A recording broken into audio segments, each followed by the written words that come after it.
అందరూ నమస్కారం అండి. Welcome to Yog Stack. అందరూ బాగున్నారు కదా? Thank you for supporting my videos. ఇది యాక్చువల్‌గా జాబ్ మార్కెట్ మీద ఇప్పుడు అందరూ గూడా చాలా కామెంట్స్ పెట్టడము, తర్వాత ఇన్‌స్టాలో గూడా నాకు మెసేజ్‌లు పెడుతున్నారు. సార్ జాబ్స్ ఏమన్నా ఉంటే చెప్పండి అని. కొంతమంది అంటే యంగ్ జనరేషన్ వాళ్ళున్నారు. వాళ్ళు గూడా మాస్టర్స్ అయిపోతున్న వాళ్ళు జాబ్స్ ఎట్లా ఎతుక్కోవాలి, ఏంటి అసలు జాబ్ మార్కెట్ లేదని. ఎట్ ద సేమ్ టైమ్ నాకు తెలిసినటువంటి నా సర్కిల్‌లో గూడా చాలామందికి జాబ్స్ రావట్లేదండి. పాస్ట్ 8 మంత్స్, 10 మంత్స్ నుంచి ఖాళీగా ఉన్నారు. అయితే ఈ పర్టిక్యులర్ దాని మీద అసలు నిజంగా మార్కెట్‌లో జాబ్స్ ఉన్నాయా? అసలు ఏం జరుగుతుంది అనే దాని మీద నేను ఈ టాపిక్‌లో నాకు తెలిసిన నా ఒపీనియన్ షేర్ చేసుకుంటా. Again I could be wrong. నేను తప్పు అని అనిపిస్తే మీరు హ్యాపీగా కింద కామెంట్‌లో మెన్షన్ చేయండి. But please some good language. ఎందుకంటే కొన్ని కామెంట్లు చాలా అంటే అందరూ చదువుతూ ఉంటారు కదా! సో, కాబట్టి మీరు హ్యాపీగా మెన్షన్ చేయండి. జాబ్స్ నిజంగా ఉన్నాయంటే ఉన్నాయని చెప్పండి. ఎందుకంటే ఇద్దరు ముగ్గురికి కాంట్రడిక్ట్ స్టేట్మెంట్స్ ఉంటూ ఉంటాయన్నమాట. ఒకళ్ళు ఉన్నాయంటారు, ఒకళ్ళు లేవంటారు. ఒకళ్ళు హెచ్-1బీ గురించి మాట్లాడితే ఇంకొకటి అంటారు. అలా కాబట్టి ఏంటంటే ఈ మెయిన్ జాబ్ మార్కెట్ ప్రస్తుతానికి డ్రైగా ఉందని చెప్పి ఒక 4, 5 మంత్స్ నుంచి యాక్చువల్‌గా అందరూ అంటున్నారు. యాక్చువల్‌గా ఇప్పటిదాకా ఎందుకు నేను కూడా ఫేస్ చేశాను. Almost more than 6-8 months. అంటే స్కిల్ లేకనా, టాలెంట్ లేకనా అంటే కాదు. ఇంటర్వ్యూలో సక్సెస్ అవుతున్నాము. ఆల్మోస్ట్ ఫోన్ చేసో, మెయిల్ పెట్టో, మెసేజ్ పెట్టో ఇంకా వాళ్ళు ఓకే అన్నారు. నెక్స్ట్ ఫర్దర్‌గా కాంట్రాక్ట్ రాయడమనో, లేకపోతే వాటెవర్ ద ప్రాసెస్ ఉంటది కదా! కాంట్రాక్ట్ జాబ్‌కైతే ఒకలాగా, పర్మనెంట్ జాబ్‌కైతే ఒకలాగా. సో, లాస్ట్‌కొచ్చేటప్పటికి apologies internally we have sort it out అని మెయిల్ వస్తుందనమాట. ఒక పర్టిక్యులర్ కంపెనీకైతే నేను ఆల్మోస్ట్ 3 రౌండ్స్ అండి. ఫస్ట్ రౌండ్ 1½ అవర్ మొత్తం ఒక రేంజ్‌లో ఆడుకున్నారు. తర్వాత సెకండ్ రౌండు డైరెక్ట్ ఆఫీస్‌కెళ్ళి ఆఫీస్‌లో మళ్ళీ అదొక 1 అవరు ఒక మొత్తం ఇద్దరు ముగ్గురు కూర్చొని అక్కడ ఆడుకున్నారు. తర్వాత next third round presentation, power point presentation. అది కూడా ఆల్మోస్ట్ సక్సెస్ అయిపోయింది. కాకపోతే తర్వాత నాకు తెలిసింది ఏంటంటే వాళ్ళ కంపెనీలోనే ఎవరో వేరే వాళ్ళు అప్లై చేశారు. అప్లై అంటే తెలిసిన ఫ్రెండ్స్ ఆ కంపెనీలో పనిచేస్తారు కదా! వాళ్ళ ద్వారా తెలిసిందనమాట ఇది. సో, వేరే వాళ్ళెవరో అంటే ఆ పర్టిక్యులర్ టీమ్‌కి రిలేటెడ్ వాళ్ళు ఉన్న వాళ్ళని చెప్పేసి వాళ్ళని తీసుకున్నారనమాట. అంటే ఈ 3 రౌండ్ల ప్రాసెస్ అంతా జరగటానికి దగ్గర 3 నెలలు పట్టింది. అంటే 3 నెలల టైము ఒక హోప్ తోటి సింపుల్‌గా లాస్ట్ మినిట్‌లో ఐ యామ్ సారీ అనేసారనమాట. సో, మనం నిరాశ చెందకూడదు కదా! ప్రయత్నం పట్టువదలని విక్రమార్కుల్లా ప్రయత్నం చేస్తూనే ఉండాలి. వేరే ఆల్టర్‌నేట్ అయితే ఏం లేదు. సో, ఇంక మన ఈ పర్టిక్యులర్ టాపిక్‌లోకి డీప్‌గా ఎళ్ళే ముందు నిన్న పెట్టినటువంటి వీడియో ఏది ఎగ్జైల్ యాక్ట్ అని ఒకటి పెట్టాను కదా! దాంట్లో ఏంటంటే జాబ్స్ ఉన్నాయి. కానీ హెచ్-1బీ వాళ్ళని తీసుకోవట్లేదు. తర్వాత లోకల్ వాళ్ళకి టాలెంట్ లేదని చెప్పి హెచ్-1బీ వాళ్ళని తీసుకుంటున్నారు. ఇలాంటి డిస్కషన్ నేను చేయటం జరిగింది. దానికి ఒక వ్యూయర్ కామెంట్ పెట్టారు. నాకు చాలా ఇంట్రెస్టింగ్ అనిపించింది. సో, ఆ పర్టిక్యులర్ కామెంట్‌కి కొంచెం జస్ట్ చిన్న ఆన్సర్ ఇచ్చేసేసి మనం వీడియోలోకి వెళ్ళిపోదాం.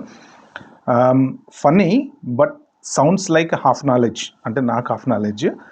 How many AI candidates do you need? I can line up US citizen candidates. అంటే ఇప్పుడు ఈ కాంటెక్స్ట్ ఎందుకు వచ్చిందంటే యాక్చువల్‌గా యూఎస్ వాళ్ళకి టాలెంట్ లేదని హెచ్-1 వాళ్ళని తీసుకుంటున్నారు అని చెప్పేసి అంటున్నారు కదా! మన హెచ్-1 వాళ్ళకి ఎందుకు తీసుకుంటున్నారు అంటే అమెరికాలో లోకల్ వాళ్ళకి టాలెంట్ లేదు, లోకల్ వాళ్ళకి జాబులు రాదు, లోకల్ వాళ్ళకి తెలివి లేదు, అందుకనే మనోళ్ళు పనిచేస్తున్నారు అని చెప్పి అందరూ అంటుంటారు కదా! నేను అది కాదు అని చాలా విషయాల్లో చాలా సార్లు చెప్పా. కాదు అని చెప్పినప్పుడు అప్పుడు హాఫ్ నాలెడ్జ్ అన్నారు. ఎందుకంటే వాళ్ళకి టాలెంట్ ఉంటే మనోళ్ళని ఎందుకు తీసుకుంటారు అని అన్నారు. ఇక్కడ ఏంటంటే ఇది కూడా ఒక కైండ్ ఆఫ్ ఇప్పుడు మొన్న ఆమె సరా అనేటి ఆమె ఇండిపెండెంట్ జర్నలిస్టు ఎక్స్‌పోజ్ చేసినప్పుడు ఆమెకు వచ్చినటువంటి ఈమెయిల్స్‌లో కొన్ని ఎలా ఉన్నాయంటే, నేను యూఎస్ సిటిజన్‌ని, నేను ఆల్రెడీ ఒక 3, 4 ఇయర్స్ పనిచేసిన ఎక్స్‌పీరియన్స్ ఉంది. నాకు పర్టిక్యులర్ స్కిల్ సెట్ ఉంది. అయినా కానీ నేను యూఎస్ సిటిజన్ అనేటప్పటికి అసలు నాకు కనీసం ఇంటర్వ్యూస్ కూడా రావట్లేదు. అదే పొజిషన్స్‌కి లోకల్‌గా హెచ్-1 వాళ్ళని తీసుకుంటున్నారు అని చెప్పేసి అన్నారనమాట. అంటే ఏంటంటే అమెరికాలో టాలెంట్ లేక కాదు. మేనేజర్ మనోడు అనుకోండి, ఇంకా మొత్తం జాబులు మనకే. సో, ఫ్రస్ట్రేట్ అయిపోయారు. ఎవరిదాకా ఎందుకండి మన వాళ్ళే ఎళ్ళి ఎప్పుడో ఎక్కడో సెటిల్ అయిపోయిన వాళ్ళ పిల్లలకు కూడా యూఎస్ సిటిజన్స్ కాబట్టి జాబులు రావట్లేదు. సో, కాబట్టి ఫ్రస్ట్రేట్ అవుతున్నారు. అయితే టాలెంట్ లేక కాదు. టాలెంట్ ఖచ్చితంగా ఉంది. అవకాశం వస్తే వాళ్ళు కూడా ప్రూవ్ చేసుకుంటారు. డెఫినెట్‌లీ ఫర్ ష్యూర్ అది. సో, జస్ట్ ఈయన పెట్టినటువంటి కామెంట్ అలా మాట్లాడితే అలా హాఫ్ నాలెడ్జ్ అంటారు. ఇలా మాట్లాడితే ఇలా హాఫ్ ఎట్లా మాట్లాడినా కూడా so, anyway just for fun I am just sharing. ఇంకా జాబ్ మార్కెట్‌కి వస్తే యాక్చువల్లీ జాబులకి కాల్స్ రావట్లేదు అనే మాట అయితే వాస్తవం అండి. నాకు చాలా చెప్పారు. ఎందుకంటే నాకు కూడా కొంత ఫ్రెండ్ సర్కిల్ ఉంటది. వాళ్ళు కూడా జాబ్స్ ట్రై చేస్తూ ఉంటారు కాబట్టి వాళ్ళ ద్వారా తెలిసిందేంటంటే 6 మంత్స్, 7 మంత్స్, 8 మంత్స్ కొంతమంది అయితే 1 ఇయర్ అయినా గానీ కాల్స్ రావట్లేదు. దానికి కారణం ఏంటంటే స్కిల్ లేక, టాలెంట్ లేక, జాబులు లేక ఈ 3 కాదు. ఏంటంటే మెయిన్ ఎక్కువైపోయారు. చాలామంది ఏంటంటే ఇప్పుడు యూనివర్సిటీ నుంచి బయటకొచ్చినటువంటి స్టూడెంటు ఇప్పుడు ఒక జాబ్ పడింది. ఫర్ ఎగ్జాంపుల్ ఒక జావా డెవలపర్ అనేటువంటి జాబ్ పడిందండి. ఆ జాబ్‌కి ఒక 5 ఇయర్స్ ఎక్స్‌పీరియన్స్ కావాలి అని చెప్పి పెట్టారనుకోండి. ఫర్ ఎగ్జాంపుల్ ఒక 1000 మంది అప్లై చేశారు. ఆ 1000 మందిలో ఎక్స్‌పీరియన్స్ ఉన్నోడెవడు, లేనోడెవడు ఎట్ట తెలుస్తది? అది జేడీలో ఏదుందో దాన్ని తీసుకురావటం చాట్‌జీపీటీలో పెట్టి ఇగో ఇది నా సీవీ. నాకు ఆ జేడీకి తగ్గట్టు మ్యాచ్ చేయి అంటే ఆ మ్యాచ్ చేస్తది. తీసుకొచ్చి కాపీ పేస్ట్ చేస్తాం. మనం సీవీ పంపిస్తాం. అలాగా ఒక 1000 మంది పంపించారనుకోండి. సరే ఒక 100 మంది నార్మల్‌గా పంపించారు. మిగిలిన 900 మంది ఒక 900 మెంబర్స్ గనక జేడీ మ్యాచ్ చేసి పంపించారనుకోండి. 900 సీవీలు ఆ జాబ్ ఎవడైతే ఏసిన ఏజెంట్ ఉంటాడో వాడు కూర్చొని చదవాలి అంటే ఇంపాసిబుల్. సో, వాళ్ళు గూడా ఏం చేస్తున్నారు ఏఐ సాఫ్ట్‌వేర్ వాడి ఒక ర్యాండమ్ పిక్ చేస్తున్నారు. ఆ పిక్‌లో ఒక 5 సీవీలో, 6 సీవీలో పిక్ చేసుకొని క్లయింట్‌కి పంపిస్తున్నారు. అంటే ఇది పర్సనల్‌గా నాకు ఒక ఏజెంట్‌తో జరిగినటువంటి డిస్కషన్ అనమాట. నేను సీవీ పంపించిన తర్వాత వితిన్ జాబ్ పోస్టింగ్ పడిన వితిన్ 10 మినిట్స్‌లో సీవీ పంపించి హాఫ్ అన్ అవర్ వెయిట్ చేసి, 1 అవర్ వెయిట్ చేసి ఇంక రావట్లేదని చెప్పి కాల్ చేశా. ఇదివరకు ఎమ్మడబడి మనకు కాల్స్ చేస్తుండేవాళ్ళు. ఇప్పుడు మనం కాల్స్ చేస్తుంటే ఆళ్ళు పికప్ కూడా చేసుకోవట్లేదు. లక్కీగా ఇతను ఎందుకో పికప్ చేసుకున్నాడు. 10 సార్లు ట్రై చేస్తే 11 నేను అడిగాను ఇట్లా సీవీ పంపించాను కదా! అంటే నీ పేరు చెప్పు అది ఇది అన్నాడు. టిక్ టిక్ టిక్ కొడితే సీవీ దొరికింది. మొత్తానికి ఆ కుప్పలో ఎతికితే దొరికింది. బట్ సారీ భయ్యా నాకు వితిన్ 5 మినిట్స్‌లో అరౌండ్ 350 సీవీస్ వచ్చినాయి. నేను దాంట్లోంచి ఒక 4, 5 పిక్ చేసుకొని నేను క్లయింట్‌కి పంపించేసా అన్నాడనమాట. ఇది రియాలిటీ జరిగింది ఏంటంటే వితిన్ 5-8 మినిట్స్‌లో అతనికి 350 సీవీస్ వచ్చినాయంట. అయన్నీ చూసే ఓపిక నాకు లేదు. ఇంకా వేరే ఫర్దర్‌గా ఏమన్నా ఆపర్చునిటీస్ ఉంటే నీకు నేను ఇన్ఫార్మ్ చేస్తా అన్నాడు. అంటే ఇక ఆయనకి ఆపర్చునిటీ రావాలా మనం గుర్తుండాలి. సో, ఫస్ట్ ఇంపార్టెంట్ థింగ్ ఏంటంటే జాబ్ కావాల్సిన వాళ్ళు చాలామంది ఉన్నారు. దాంట్లో ఇంక్లూడింగ్ మాస్టర్స్ చేసినటువంటి స్టూడెంట్స్ ఉన్నారు. సో, ఎవ్రీ ఇయర్ యూనివర్సిటీస్ నుంచి బయటకు వస్తుంటారు కదా! అబ్రాడ్‌లో వాళ్ళు ఉన్నారు.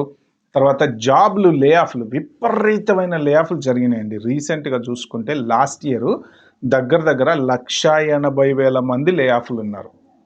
ఓకే. ఆ లే ఆఫ్‌లో ఒక 30,000 సిటిజన్స్ అనుకోండి ఫర్ ఎగ్జాంపుల్. మిగిలినోళ్ళంతా వీసా హోల్డర్స్ ఉంటారు కదా! మరి వాళ్ళందరూ జాబ్‌లు ఎతుకుతారు కదా! దానికి తోడు సాలరీ కాంప్రమైజు.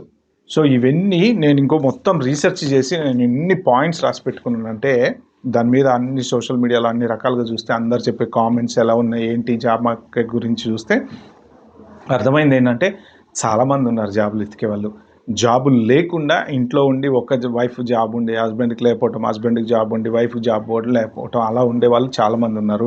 సో, మెయిన్ ఏంటంటే ఓవర్ పాపులేషన్ అయిపోయింది. అంటే జాబులు ఎతికే వాళ్ళది ఓవర్ పాపులేషన్ అయిపోయింది. స్టూడెంట్స్ వీళ్ళు వాళ్ళు అందరూ కలిసి అప్లై చేస్తున్నారు. జేడీ మ్యాచ్ చేస్తున్నారు. ఫేక్ ఎక్స్‌పీరియన్స్ పెడుతున్నారు. ఏది రియలో తెలీదు. ఏది ఫేకో తెలీదు. ఇలాగా జాబ్‌లు అప్లై చేస్తున్నారు. సో, నెక్స్ట్ ఇక జాబ్ మార్కెట్‌లో ఉన్నటువంటి జాబులు రియలా? ఫేకా? అంటే యాక్చువల్‌గా 60-70% ఫేక్ అనమాట. ఎందుకు ఫేకు అంటే కొంతమందిని సీవీలు వాళ్ళు అంటే ఫ్యూచర్ రిక్వైర్మెంట్ వస్తదేమో అని చెప్పి సీవీల కోసం అని చెప్పి కొంతమంది. తర్వాత ఏంటంటే వాళ్ళు మార్కెట్‌లో స్టాండ్ అవ్వాలంటే వాళ్ళని వాళ్ళు ప్రూవ్ చేసుకోవాలంటే ఏదో 4 ఏయాలనమాట. అంటే ఫేక్ రిక్వైర్మెంట్ ఏస్తారు. వాళ్ళు ఎవరిని హైర్ చేసుకోరు. ఆ సీవీలు తీసుకుంటారు. ఫోన్ చేసి ఓకే. ఐల్ కాల్ బ్యాక్ అంటారు. కాల్ వస్తే అది కూడా. సో, అలాంటి ఫేక్ జాబ్సు దగ్గర దగ్గర 50-60% అనమాట. ఏజెంట్లు కొంతమంది. దీంట్లో స్కాములు మళ్ళీ. ఫేక్ స్కాములు వాళ్ళకి ఈమెయిల్ పెట్టడము, ఈమెయిల్ పెట్టి నీ సీవీ పంపించమనడము ఇవన్నీ ఈ స్కామ్‌లు ఒక పక్క నడుస్తుంటే, మామూలు ఫేక్ జాబ్స్ అవి నడుస్తున్నాయన్నమాట. ఆన్ టాప్ ఆఫ్ దట్ ఏంటంటే కాస్ట్ కట్టింగు. కాస్ట్ కట్టింగ్ ఏంటి అంటే సింపుల్‌గా చెప్పాలంటే అసలు ఒక 10 ఇయర్స్ ఎక్స్‌పీరియన్స్ ఉంది అంటే టోటల్లీ వేస్ట్ ఆఫ్ టైమ్. ఎవడికి కావాలండి ఎక్స్‌పీరియన్స్? చాట్‌జీపీటీలోకెళ్తే మొత్తం పనంతా చేసేయొచ్చు. ఎంత ఎక్స్‌పీరియన్స్‌డ్ పనైనా చేయొచ్చు. కాకపోతే ఎక్స్‌పీరియన్స్‌కి ఉండేటువంటి వాల్యూ వేరు. ఒక 2 ఇయర్సోడు ఎక్స్‌పీరియన్స్‌డోడు చేసేటువంటి పని వేరు. దానికి నేను ఒప్పుకుంటా. ఎందుకంటే ఇప్పుడు లీడ్‌లున్నారు ఫర్ ఎగ్జాంపుల్ చాలామంది చిన్న చిన్న యంగ్ పిల్లలు 20, 21 నుంచి క్యాంపస్ ఇంటర్‌వ్యూ జాబ్ వచ్చిన పిల్లోడితోటి దగ్గర దగ్గర 50 ఇయర్స్ ఓల్డ్ వాళ్ళ ప్రాజెక్ట్ హెడ్. వీళ్ళు మాత్రం పిల్లలు 22 ఇయర్స్, 23 ఇయర్స్, మ్యాక్స్ అంటే 24 ఇయర్స్. ఒక్కొక్కళ్ళు షార్ప్‌గా పనిచేస్తున్నారు. వాళ్ళు ఎందుకంటే ఈజీగా నేర్చుకుంటారు. రెస్పాన్సిబిలిటీస్ ఉండవు, టెన్షన్‌లు ఉండవు. సో వీళ్ళు టక టక టక టక పికప్ చేసుకుంటారు. అదే ఒక 45+ ఉన్నోడు, 40 ఫర్ ఎగ్జాంపుల్ తీసుకుంటే ఫ్యామిలీ, లేకపోతే హౌసు, రెస్పాన్సిబిలిటీస్, ఈఎంఐలు మైండ్‌లో తిరుగుతా ఉంటాయి. పొద్దున్న లేస్తే ఈఎంఐ కట్టాలి, కార్ లోన్ కట్టాలి, లేకపోతే పిల్లలు స్కూల్ ఫీజు కట్టాలి. ఇవన్నీ తిరిగేటప్పుడు ఏంటంటే టెక్నాలజీ తోటి కొంత ఫాస్ట్‌గా మూవ్ అవ్వలేం. అదే ఏ బ్యాచిలర్ ఉన్నాడు అనుకోండి, 25 ఇయర్స్ ఓడు, వాడు ఏముంది సప్పన కొడతా టక టక చాట్‌జీపీటీ అంటాడు, ఇంకోటి అంటాడు, ఏదో నేర్చుకుంటాడు, తెల్లారిపోతే పని చేసి పడేస్తాడు. అంటే మనకి టాలెంట్ లేక గానీ దానికి తగ్గ టైం స్పెండ్ చేయలేక, టెక్నాలజీతో పాటు ఫాస్ట్‌గా ఎళ్ళలేక కొంతమంది వెనకబడ్డారు. సో ఈ ఎక్స్‌పీరియన్స్ అనేది 10 ఇయర్స్, 15 ఇయర్స్ అంటే కంపెనీసు ఫస్టే కట్ చేస్తున్నాయి. ఎందుకు అంటే జీతం ఎక్కువ ఇవ్వాలి. ఎక్స్‌పీరియన్స్ ఓడు పోయి 10,000కి, 20,000కి, 30,000కి పని చేయలేడు కదా! ఇప్పుడు ఇనీషియల్ సాలరీ ఏదైతే క్యాంపస్ ఇంటర్వ్యూలోంచి బయటకొచ్చేవాడు ఉన్నాడో వాడితోటి కంపీట్ చేసుకుంటే 15 ఇయర్స్ ఓడు చేయగలడా? ఎక్కువ సాలరీ ఇవ్వాలి. అవసరం ఏముంది? ఆయనకి అంత సాలరీ ఇచ్చే బదులు ఇవి తక్కువ సాలరీ ఇచ్చేసి ఒక ముగ్గురు, నలుగురిని పెట్టుకుంటే మహా అయితే 2 నెలలు నేర్చుకుంటాడు, 3 నెలలు నేర్చుకుంటాడు. అది సాలరీ మిగిలిపోతది కదా! మీకు ఆలోచించండి. ఫర్ ఎగ్జాంపుల్ ఒక యూఎస్‌లోనే తీసుకుందాం. ఒక 10 ఇయర్స్ ఎక్స్‌పీరియన్స్ ఉన్నటువంటి హెచ్-1బీ హోల్డర్‌ని $1,20,000 ఇచ్చి పెట్టుకునే బదులు 60,000కి ఏఓపీటీఓ, స్టెమోపీటీఓ పెట్టుకుంటే వాడు నేర్చుకుంటాడు. మహా అయితే నెలలో, 2 నెలల్లో ట్రైనింగ్ ఇప్పిస్తారు. లేకపోతే ఆ పక్కోడితో, ఈ పక్కోడితో హెల్ప్ చేపిస్తారు కదా! వాడు అయిపోతది, చేస్తాడు. అప్ టు స్టాండర్డ్స్ వచ్చేస్తాడు. ఎందుకంటే వాడిని ప్రూవ్ చేసుకోవాలి. వాళ్ళ ప్రాబ్లమ్స్ వాళ్ళకుంటే రేపొద్దున హెచ్-1బీ కంపెనీ అప్లై చేస్తా అన్న టెన్షన్ తోటి వాడు జాగ్రత్తగా పని చేస్తా అంటాడు. సో కాబట్టి ఎక్స్‌పీరియన్స్ అనేది ప్రస్తుతానికి అంత పెద్దగా ఎవ్వరు కన్సిడర్ చేయట్లే. ఏ జాబ్ ఏసినా లిటరల్లీ 5 ఇయర్స్ మ్యాక్స్ అంటే 5 కన్నా ఎక్కువ పెద్ద ఎక్స్‌పీరియన్స్ ఉన్న వేస్ట్. ఒక్కోసారి ఏంటంటే ఎక్స్‌పీరియన్స్ కట్ డౌన్ చేసుకొని పెట్టుకోవాల్సొస్తుంది. చాలామంది ఏం చేస్తున్నారంటే ఇప్పుడు ఎక్కువ సాలరీకి పనిచేసినటువంటి వాళ్ళు, డైలీ హై సాలరీకి పనిచేసినటువంటి వాళ్ళు, కాంట్రాక్టింగ్‌లు చేసినటువంటి వాళ్ళు, వీళ్ళందరూ కూడా ఏంటంటే ఏదో ఒక జాబ్ అని తక్కువ సాలరీకి జాయిన్ అవుతున్నారు. చాలామందిని చూశానండి. 8 నెలలు ఖాళీగా ఉన్న తర్వాత సాలరీ ఎంత ఇచ్చినా పర్లేదు, జాబ్ ఉంటే చాలురా నాయన అనుకుని జాయిన్ అయిన వాళ్ళతోని లిటరల్లీ నేను పర్సనల్‌గా మాట్లాడాననమాట. మళ్ళీ మార్కెట్ ఓపెన్ అయినప్పుడు చూసుకోవచ్చులే గానీ, ప్రస్తుతానికి మనం నడిపిద్దాము అని చెప్పేసి. అలా ఉంది జాబ్ మార్కెట్. అన్నిటికన్నా పెద్ద శత్రువు ఏదైనా ఉంది నాకు తెలిసింది అంటే ఇంటర్నల్ హైరింగ్. ఇలాగా దగ్గర చాలా మందికి చాలా జాబులు పోతున్నాయి. ఇంటర్నల్ హైరింగ్ అంటే మనోడిని తీసుకోవటం. సో ఒక్కొక్కసారి మనం రిఫర్ చేసామనుకోండి, తీసుకుంటారు, ఫైన్, నో ప్రాబ్లమ్. అలాగా ఆల్మోస్ట్ ఇంటర్వ్యూ అయిపోయి దగ్గర నాకే వచ్చినాయండి, 4 వచ్చినాయి అలాంటివి. Sorry, apologies, internally sorted out అని. Almost about to sign the contract అనే టైంలో ఇంటర్నల్‌గా సార్ట్ అవుట్ అయ్యానని చెప్పేసి, నేను ఏదన్నా ఫర్దర్‌గా ఉంటే ఇన్ఫార్మ్ చేస్తా అని చెప్పేసి. అంటే మరి ఎందుకు ఇంటర్వ్యూ చేశారు? ఎందుకు మనకు హోప్ ఇచ్చారు? ఎందుకన్ని పే ఇంత, అది ఇంత, ఇది ఇంత అని ఈమెయిల్స్ పంపించారు. అన్నీ అగ్రీ చేయమని చెప్పి కన్సెంట్ ఇమ్మని చెప్పారు. చివరికి లాస్ట్‌కొచ్చి మళ్ళీ అయిపోయింది ఇక మనం రేపటి నుంచి జాబ్‌కెళ్తాంరా బాబు అనుకునే టైంకి అపాలజీస్, ఇంటర్నల్లీ సార్టెడ్ అవుట్ అంటే అసలు అదేదో వస్తుంటది చూసారండి భగవద్గీతలో, హృదయము ద్రవించి అని ఆ టైప్‌లో అలా ఉంటది పరిస్థితి అనమాట. సో కాబట్టి ఏంటంటే జాబ్ మార్కెటు ఎలా ఉంది అనే దానికి అసలు దేర్ ఈజ్ నో మీనింగ్. అందరూ కూడా ఆర్టిఫిషియల్ ఇంటెలిజెన్స్ దాని మీద ఇన్వెస్ట్మెంట్ చేస్తున్నారు. దానికి తగ్గ స్కిల్ ఉన్నోళ్ళకి జాబులు దొరుకుతున్నాయి. కానీ ఈ గేమ్‌లో ఎవరికి దొరుకుతున్నాయి, ఎవరికి దొరకట్లేదు అనేది ఖచ్చితంగా అయితే అర్థం కావట్లేదు. ఖాళీగా ఉండేవాళ్ళు చాలామంది ఉంటున్నారు.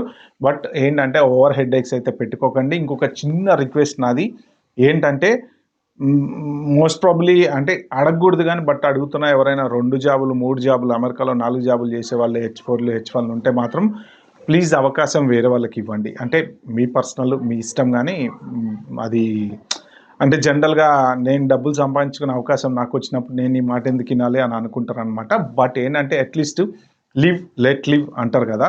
మనకి జస్ట్ వైఫ్‌కి, హస్బెండ్‌కి ఇద్దరికి చెరొక జాబ్ ఉందనుకోండి, మోర్ దెన్ ఎనఫ్. అది కూడా లేని వాళ్ళు చాలామందున్నారు.